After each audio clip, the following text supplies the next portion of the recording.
Assalamualaikum warahmatullahi wabarakatuh. Perkenalkan, nama saya Lailatul Zahro Nikmah. Di sini saya akan menjelaskan tentang proyek basis data yang sudah saya buat, yaitu proyek basis data dari Sistem Informasi Akademik tingkat universitas. Jadi sebelumnya saya jelaskan untuk ini, yang pertama adalah mahasiswa, tabel pertama mahasiswa, lalu mata kuliah dan dosen. Lalu ada tabel kelas mahasiswa, kelas, dan nilai. Nah,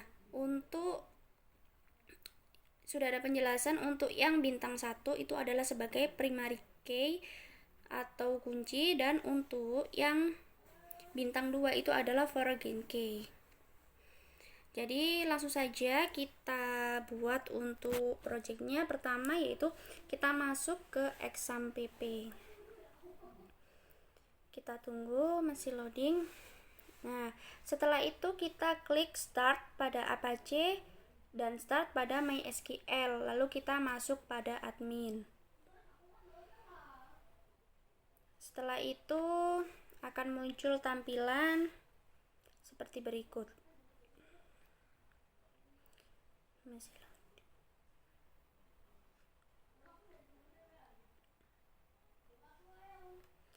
Akan muncul tampilan basis data yang masih kosong. Lalu kita klik basis data.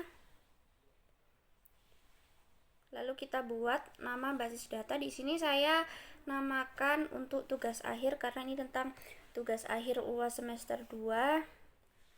Lalu kita ketikkan dulu tugas akhir dan buat. Nah, itu berarti database kita sudah terbuat untuk yang pertama. Lalu di dalamnya kita akan isikan tabel-tabel sesuai yang ada pada relasi. Yang pertama kita isi adalah yang paling sederhana, yaitu tabel mata kuliah.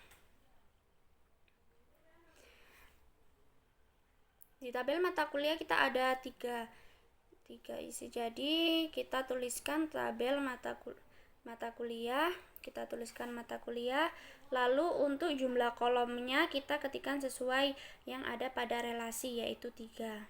Lalu kita enter atau buat. Lalu kita ketikkan untuk yang ada pada isi tabel mata kuliah, yaitu pertama adalah kode mata kuliah. Kita ketikkan dulu kode mata kuliah. Jenisnya kita pilih char karena sebagai primary key.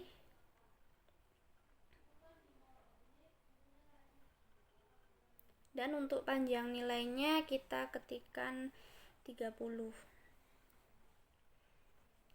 Dan jangan lupa untuk memilih indeks primary key karena kode mata kuliah sudah ditandai bintang 1 pada projectnya, jadi kita beri indeks primary key untuk mengunci kode mata kuliah. Untuk yang kedua kita ketikkan nama mata kuliah dan untuk jenisnya varchar, dan untuk panjang nilainya adalah 50. Lalu ketiga kita isikan keterangan. Kita jenis varchar juga. Kita isikan panjang atau nilainya 100.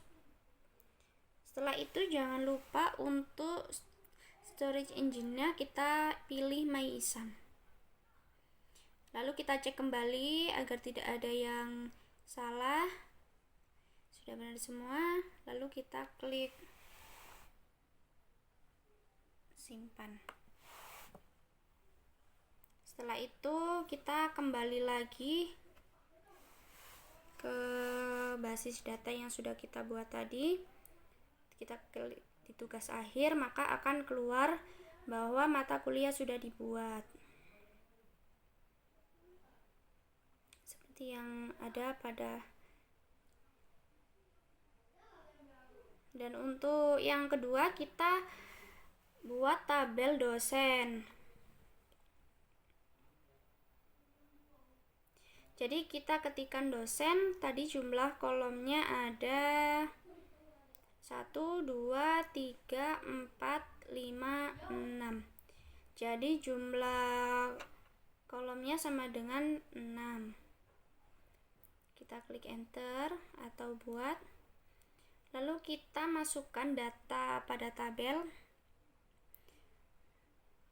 Pertama kita masukkan kode dosennya dulu.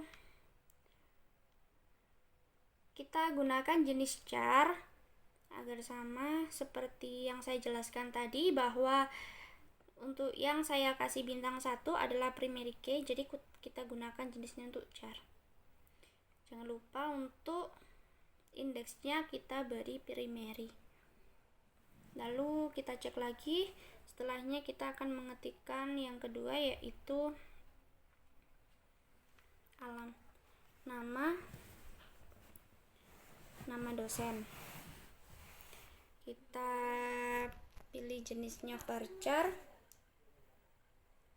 dan kita panjang nilai adalah sesuai kebutuhan. Jadi misalkan untuk nama atau yang lain sebagainya biasanya kan panjang, itu kita gunakan seperti itu.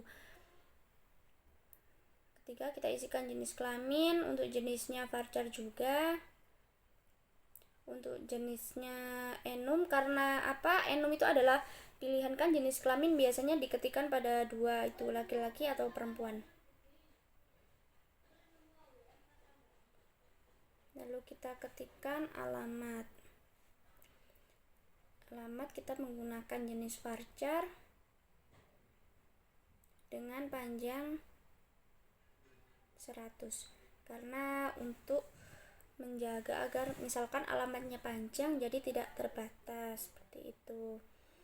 Untuk yang ke-5 kita ketikkan nomor telepon menggunakan varchar juga, dan untuk panjang nilainya kita isikan 15, karena biasanya untuk nomor HP itu cuman sampai 12 untuk Indonesia. Lalu untuk status aktif kita pilih enum lagi, karena ada pilihan ya atau tidak. Kita ketikkan di sampingnya. Lalu jangan lupa storage engine-nya kita gunakan MySum. Lalu kita klik simpan.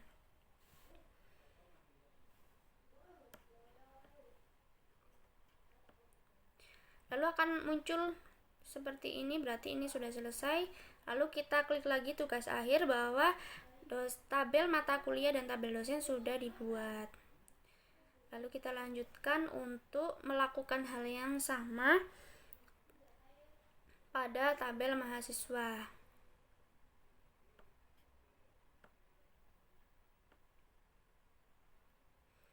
Nah, kita buat lagi mahasiswa. Untuk jumlah kolomnya ada 11. Lalu kita ketikkan lagi data di tabel sesuai dengan yang ada pada relasi yang sudah kita buat. Pertama kita ketikkan kode mahasiswa.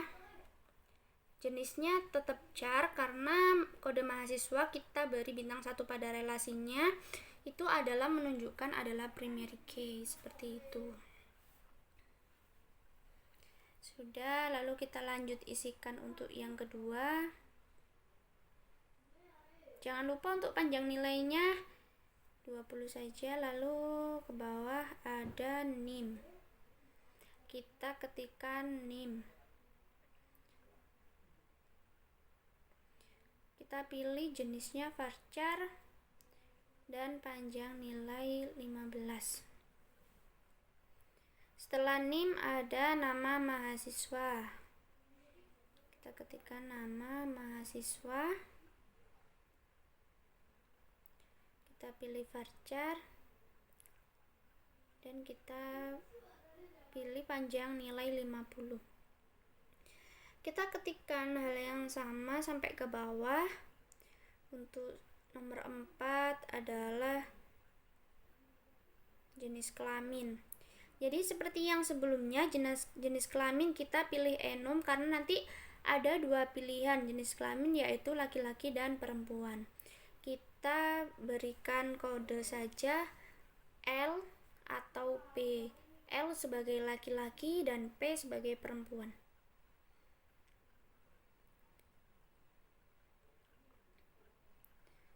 Lalu untuk yang berikutnya adalah agama. Kita ketikkan untuk jenisnya varchar dan panjang nilainya 15. Setelah itu kita ketikkan lagi untuk tempat lahir. Kita pilih varchar juga. Lalu kita ketikkan panjang atau nilainya 50. Berikutnya adalah tanggal lahir, kita pilih date. Karena tanggal, jadi kita pilih date untuk lebih mudahnya. Setelah itu ada alamat, kita pilihkan varchar.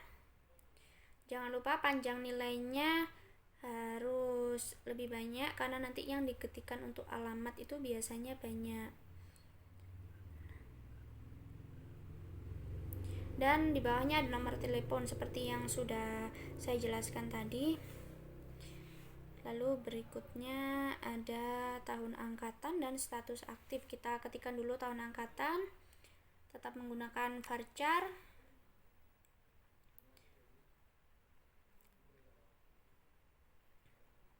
Panjang atau nilainya kita ketikkan hanya 5 karena biasanya untuk tahun itu hanya 4. Lalu untuk berikutnya adalah status aktif. Kita pilih enum lagi karena status aktif itu pilihannya ada 2, yaitu ya atau tidak. Kita ketikkan ya atau tidak. Ya atau tidak.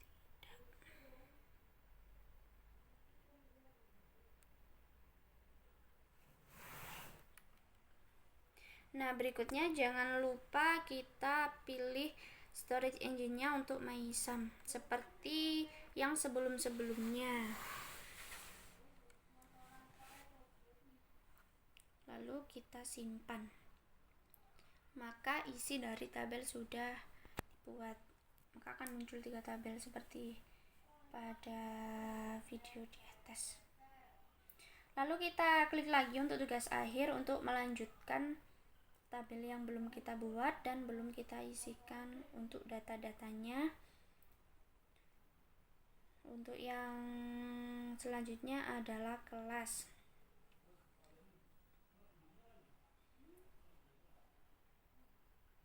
Kita buat nama tabelnya lagi.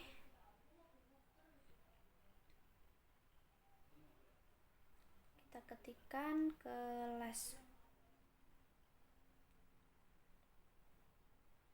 Lalu kita hitung ada 1, 2, 3, 4, 5. Ada 5 kolom. Bisa kita klik untuk enter atau kirim. Itu sama, kalau enter itu lebih gampang. Lalu kita cek lagi data apa saja yang dimasukkan, mulai dari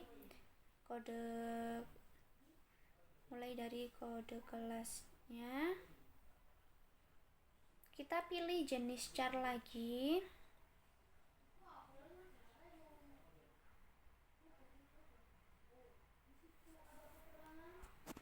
Kita pilih jenisnya char. Dan untuk panjang nilainya kita ketikkan 7. Jangan lupa untuk indeksnya di primary juga sebagai kunci utamanya. Kita ketikkan untuk selanjutnya yaitu angkatan. Kita inputkan sesuai dari relasi yang sudah dibuat tadi. Kita pilih varchar juga. Lalu untuk panjang nilainya 4.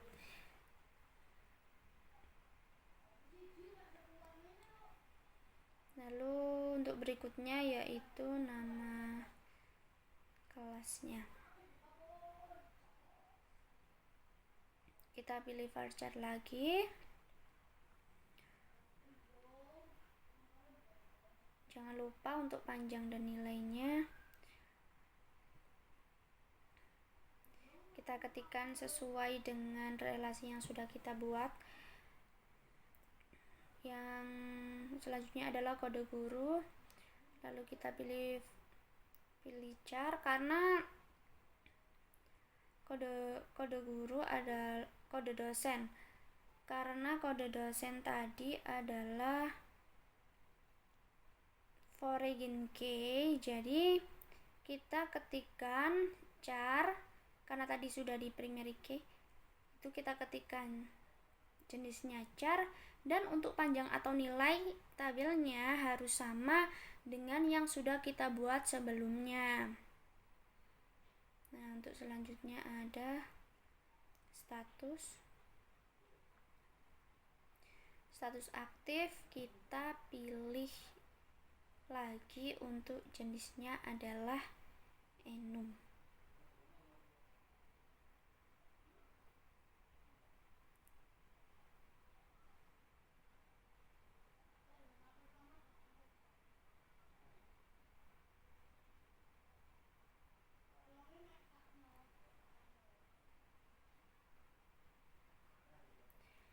Jadi kita pilih jenisnya enum, dan jangan lupa di panjang atau nilainya kita ketikkan ya atau tidak, karena pilihannya hanya dua, ya atau tidak untuk status aktif. Jangan lupa untuk storage engine-nya kita pilih MySum. Setelah itu simpan. Atau bisa juga kita tidak perlu mengklik simpan, langsung kita enter saja, itu akan otomatis menyimpan. Jangan lupa untuk dicek kembali data-data yang sudah diketikkan karena terkadang ada salah.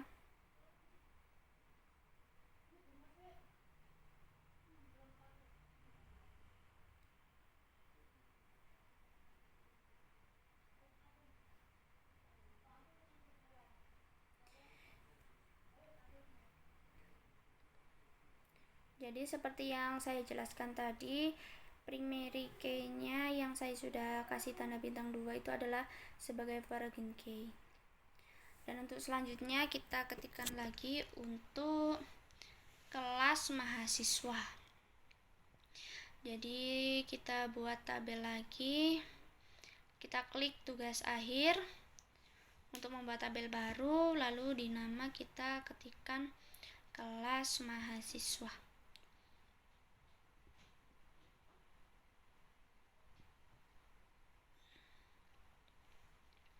Kelas mahasiswa. Untuk jumlah kolomnya ada 3. Lalu kita ketikkan sesuai dengan relasi yang sudah kita buat, yaitu pertama ID. Kita pilih jenisnya, kita ketikkan panjang nilainya dulu 8.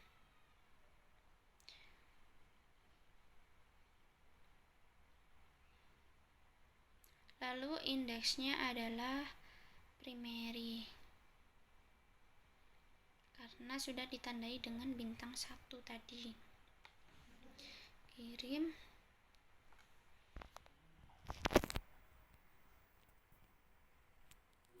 Jangan lupa untuk diberi tanda centang pada tak ternilai agar data bisa diinputkan lagi. Jadi kita bisa menginputkan beberapa data. Lalu ada kode kelas, kita pilih char sesuai dengan yang saya jelaskan sebelumnya, karena sebagai foreign key maka kita samakan untuk kode kelas menggunakan char dengan tabel dengan panjang nilai yang sama pada tabel yang kita buat sebelumnya.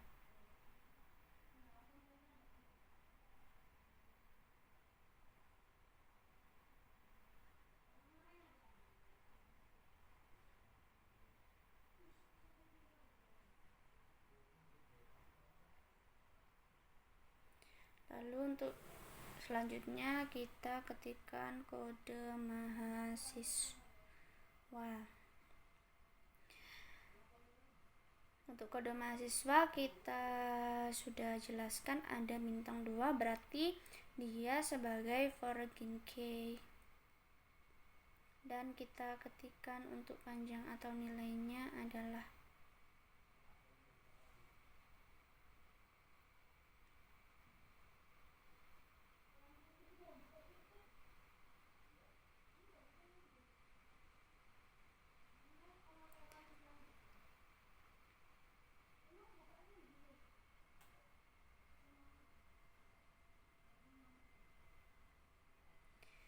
kita cari dulu tadi tabelnya berapa.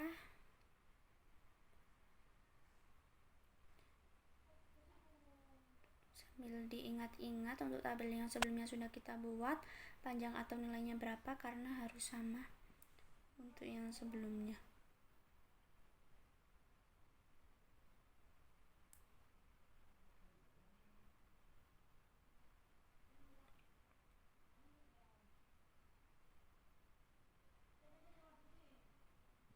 Kita ketikkan 10.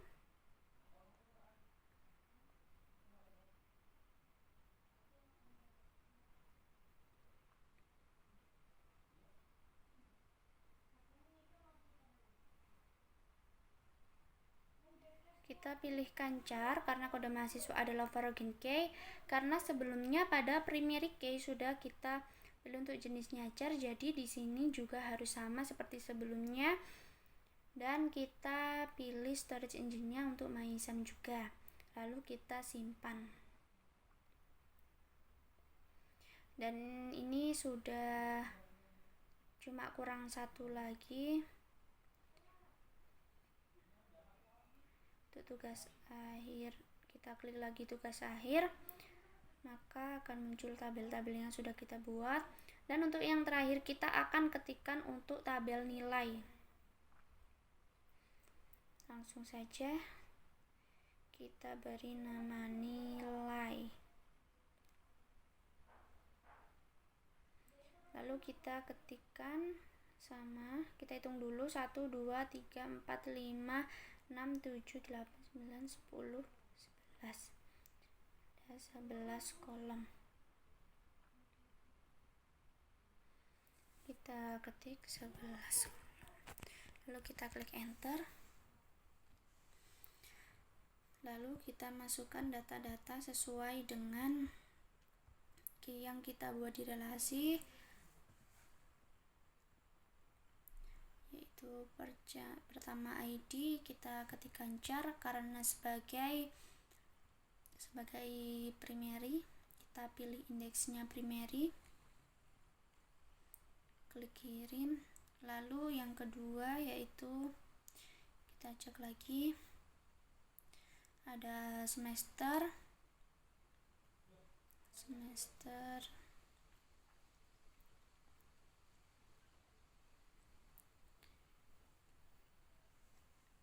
kita panjang nilainya langsung angka cuma 2 saja. Lalu ada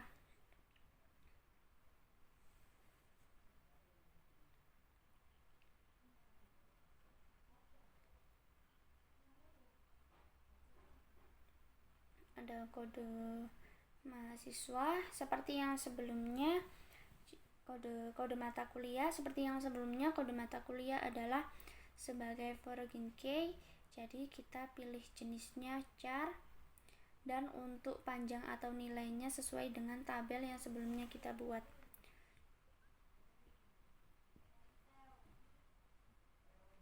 Lalu ada kode dosen, sama seperti sebelumnya, kita pilih char juga karena sebagai foreign key, dan panjang atau nilai harus sama dengan yang sebelumnya.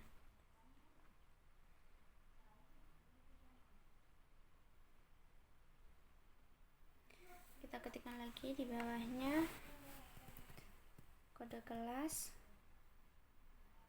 kita pilih varchar, lalu bawahnya lagi ada kode mahasiswa, kita pilih varchar, panjangnya 20.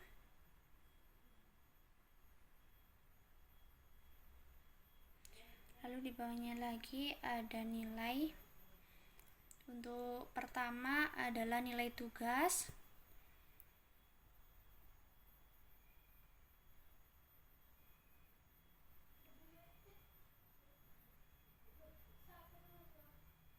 Kita pilih varchar dengan panjang 10, lalu di bawahnya ada nilai tugas. Tadi nilai tugas 1, sekarang nilai tugas 2, sama seperti di atasnya. Lalu di bawahnya lagi ada nilai UTS, nilai UAS, dan keterangan. Kita ketikkan lagi nilai UTS, kita pilih varchar, panjangnya 10. Setelah itu nilai UAS, kita pilih varchar juga, panjangnya 10. Lalu kita ketikkan lagi keterangan, pakai varchar juga 100 karena biasanya keterangan itu panjang. Setelah itu kita storage engine-nya jangan lupa Meism. Sudah, lalu kita cek lagi apakah ada yang kurang atau salah.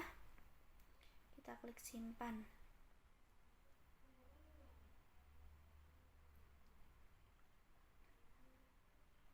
Kita klik lagi tugas akhir.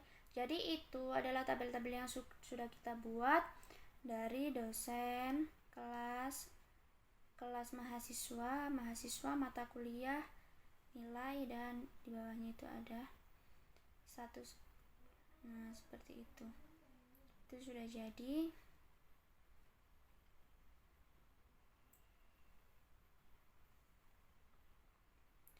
Pada kelas ada tabel, lalu kelas mahasiswa, untuk strukturnya ada ID, kode kelas, sama kode mahasiswa.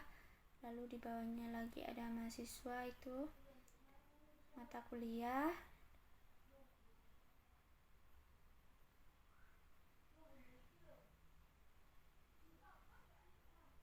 lalu nilai. Kita cek kembali, sudah semua. Kita klik di tugas akhir, sudah semua.